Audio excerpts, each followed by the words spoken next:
It's okay if you don't want to take the advice we give about being proactive and preparing and planning. But we're going to tell you a little story about what happens when you don't. And the SBA does what SBA does, which is SBA making everything complicated, even for a most simple procedure as a business owner. And so here we are. I'm going to be the small business owner advocate for you because I'm with you. Why is this so complicated? Why is this so hard? Why does this have to be so complicated? Did I just say that? I think multiple times. If you're the small business owner advocate, what does that make me? Hello, you're the seasoned loan officer. Were we supposed to edit that out? We had a business owner hire us recently to manage a complicated transaction, which was not complicated to start with, but became complicated because of two reasons. Number one, they were not prepared properly with an understanding of the very unique requirements, procedures of SBA's COVID-19 EIDL program, which is different from all of their other SBA programs. And secondly, because SBA, with those requirements, procedures, took something that should have otherwise been very simple, and as SBA so often does, they made it complicated. Yeah. This is my shock and awe phase. Here's the basic fact pattern. Business has been around for about 10, 12 years, and there are two owners, 50% each ownership interest. One partner is leaving the business, so the other partner is buying him out. To do the buyout, they applied for and were approved for an SBA 7A loan from an SBA approved direct lender. They told me that their SBA loan process with the lender went ridiculously smoothly and very quick. Quick was important here because the one partner who's leaving wants to get out, get his money, and move on. So time is of the essence. The SBA's lender, once the loan was approved, then submitted a request to SBA for what's called subordination. And as I often say to people on our 1-hour phone consultations, as I have written in our SBA COVID-19 EIDL guidebook, and as I say here in our videos, if it's simple, SBA will find a way to make it complicated. It's a gift, really.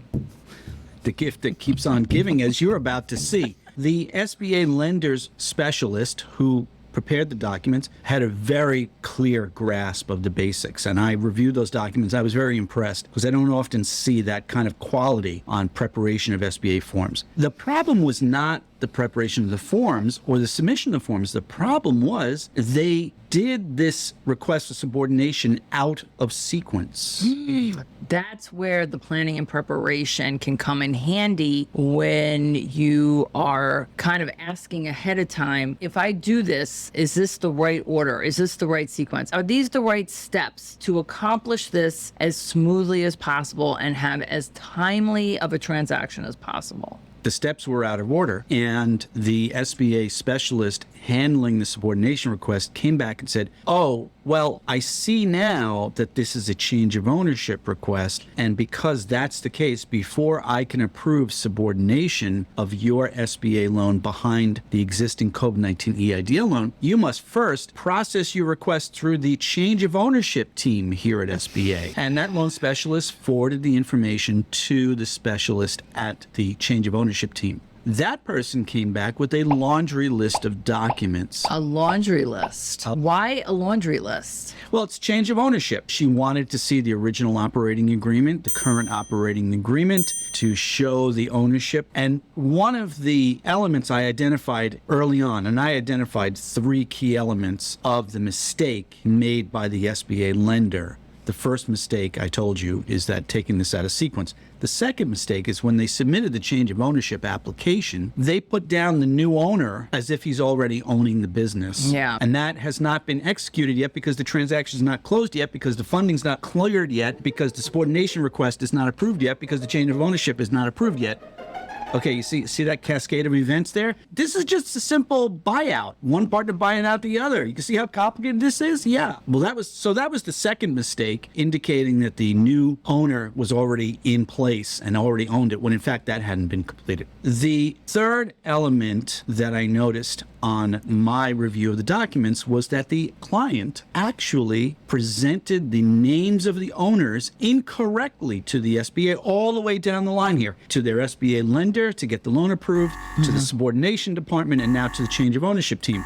because this business from its inception was not owned by two natural persons. The business was owned by two LLCs, two business entities. That those respective LLCs were owned by individuals, but those individuals were not put on the EIDL loan From the beginning. From the beginning. Right. Which, by the way, business owner hat on, I can see how that might be something that someone would want to do. Yes, I agree with you there. Yes, because you want to keep it business and corporate and Protecting personal assets, all that. Correct. This is also why we just did a video about submitting your FOIA request. This is so that you can see when you're having to transact and transcend all of this information from 4 years ago, you have it accurate. And it also prepares you when there is a change, you know how to go about even just requesting what steps are next based on this,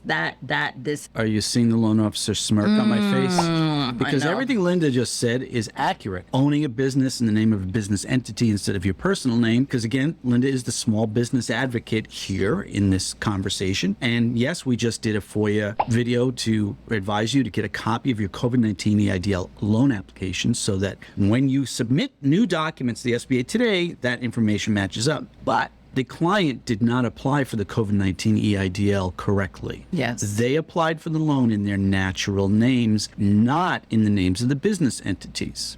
Wait, I thought you just said they did that. No, the business was formed as ownership Right. in the names of two business entities, not their personal names. Yes. When they applied for the COVID-19 EIDL, instead of filling out the section that says corporate owners, which was on the EIDL application, I know because I completed thousands of them. Yes. They put in their personal names, so their personal names appear on the loan documents. So I just want to make sure that because if I'm confused, I want to make sure everybody else is not confused. Go for it. We're talking about two different loan application processes, right? Originally, this stemmed from getting a regular SBA loan today, 2024, and that's what you're saying about the two LLCs applying, right? No.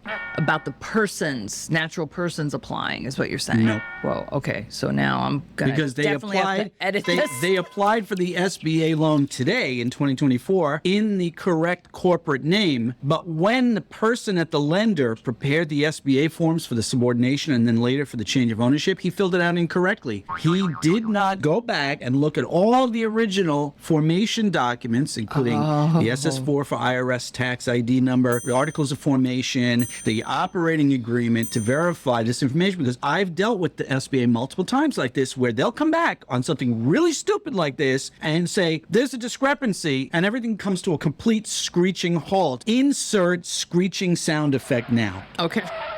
I want to go back to summarizing. As far as the complication here, you're talking about a COVID-19 EIDL loan application. Then you're talking about regular SBA loan and how that was filled out. But what you're saying in 2024. But what you're saying is there's another element, the human element, that participated in the dysfunction of this process. Multiple steps of dysfunctions and mistakes, persons, cascading events. Multiple steps, multiple people contributing to this thing. We also want to give you a little bit of a spoiler alert that it kind of worked out. We're going to get to that. But here's the promo about our SBA COVID-19 EIDL guidebook. Had this client purchased the guidebook, had the lender who was doing the paperwork purchased the guidebook, they would have seen my recommended step-by-step procedures for change of ownership. For anything.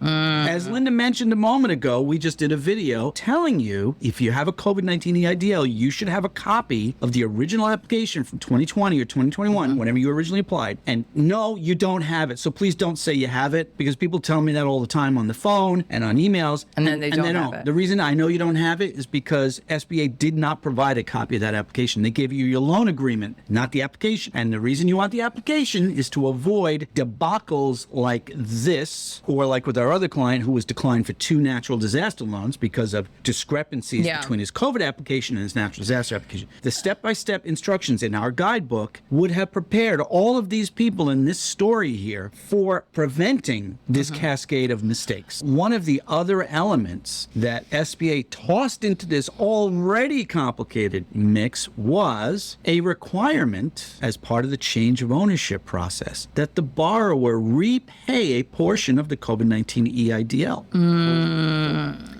SBA basically, in the email sent from the SBA change of ownership loan specialist, that part about paying the money was in bold and highlighted in yellow. Yes, we've done a video about that too. And this person at the SBA was requiring that the client pay $250,000 back on the $1 million COVID-19 EIDL that they got. So, of course, the client, in deciding whether to hire us or not, said, where did they come up with this number? And I said, well, I don't know, because these things often do what they want. Can be arbitrary and subjective. And a lot of that answer comes from my experience in the mortgage industry, where as a loan officer for 30 years, often underwriters would come back with really wackadoodle requests on a loan. And I go, why? And often the answer would be because I want it.